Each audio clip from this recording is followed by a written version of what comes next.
Hello guys, welcome back to my channel. Thank you very much for joining me. I am here to continue the series of multiple choice questions, so please stay tuned. So the first one says, Dan mowed 4/15 of a lawn and Jer mowed 2/3 of a lawn. So we're going to assume that it's the same lawn, guys. So what fraction of the lawn remained to be mowed? Alright, so right here, we want to know with Dan's 4/15, so it's 4/15, and Jer's 2/3. We want to know what is this as a fraction of the land is mowed already. So what you can do, guys, is to convert the 2/3, which is 2/3, and bring it to the denominator of 15. We can do that by multiplying the numerator and the denominator by 5 to make them equivalent fractions. All right, so 4/15 plus 2 5s 10, 3 5s 15. When you add these two, you'll get 14/15. All right, and so we know that the entire lawn will be 15, which is one whole. So if we say 1 subtract 14/15, that should give us 1/15. How did I get this? If you remember that one whole will be 15/15. So let me rewrite it right here. So I'm going to say 15/15 minus 14/15. 15 minus 14 is 1. And you keep the denominator since it's the same thing. And that's how we get our answer. And our answer is A. The next question says, 5A subtract 9A subtract negative 2A is equal to what? So right here, guys, we're operating on integers, but now we have like terms in it. So we have symbols as A in it. And since they're all the same symbols, we can go ahead and add them or simplify them. So let's go, guys. So we can choose to eliminate the two negatives and make it one positive. All right. So a negative times a negative goes a positive. So the final here would be, and put it right here, would be 5A minus 9A plus 2A. All right, guys? So we'll be working with this portion right here. So 5A subtract 9A is going to give us a negative 4A plus 2A. All right, these two, we're going to say negative 4 plus 2 will give us a negative 2A. If you don't know how to work integers, guys, you can go ahead and watch a video that I have on simplifying integers and your answer will be taken care of.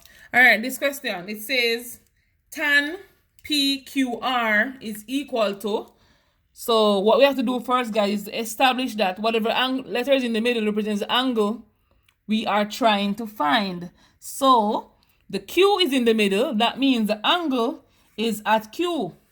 All right. Once you establish an angle, guys, you go ahead and you label the sides.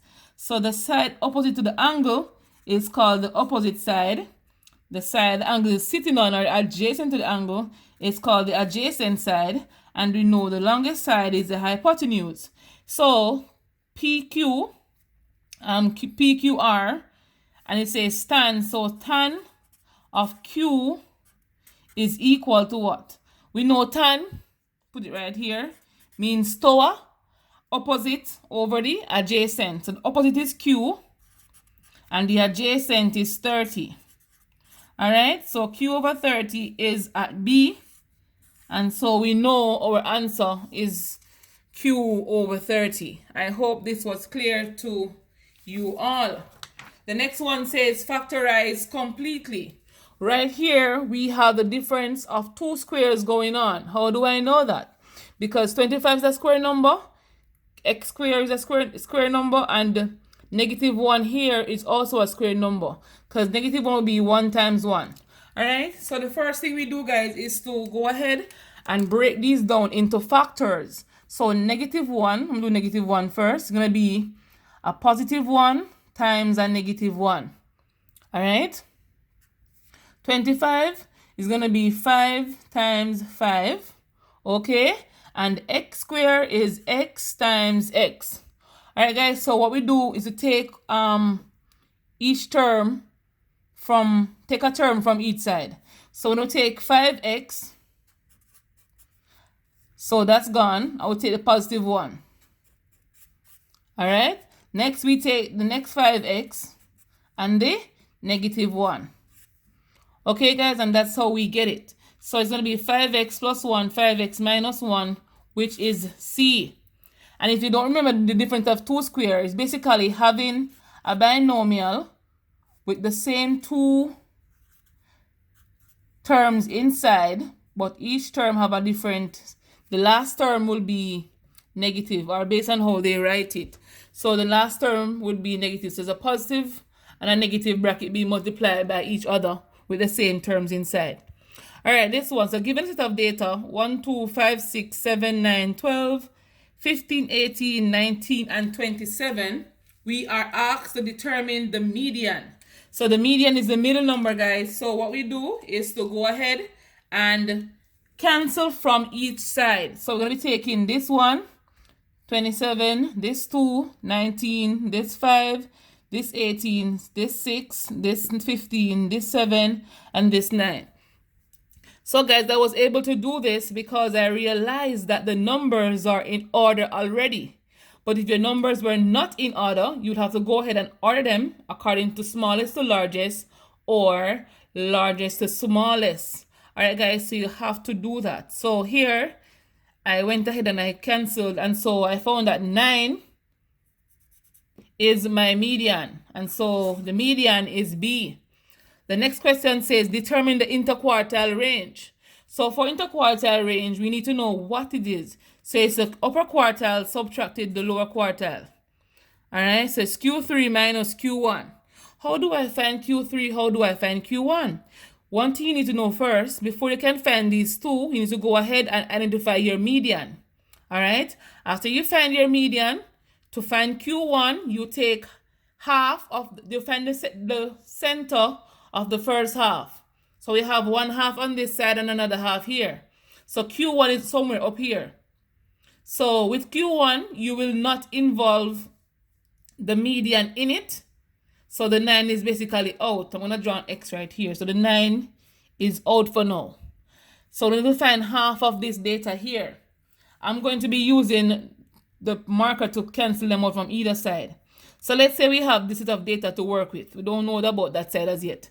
So for this side, we must cancel to find the median. So we cancel here, we cancel here, this, we cancel this. So Q1 is now 5.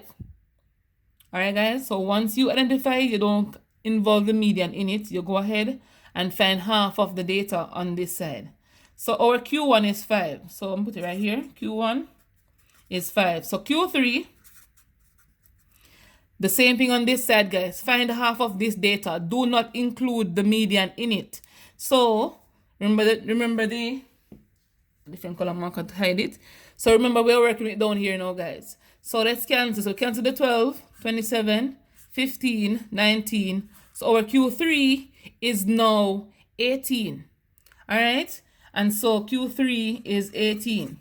So to find IQR, let me put this right here, is Q3 minus Q1. So Q3 is 18 minus Q1 is 5. So the answer is 13. And that's how we find it.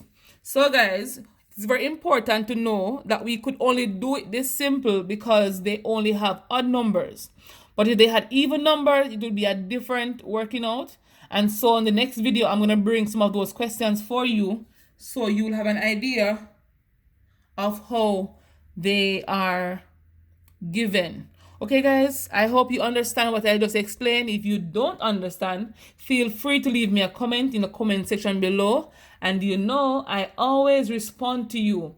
All right, guys, so thank you very much for watching. Remember to like, share, comment, subscribe, tell a friend about me, turn on that post notification bell, and I'll see you on the next video. All right, guys.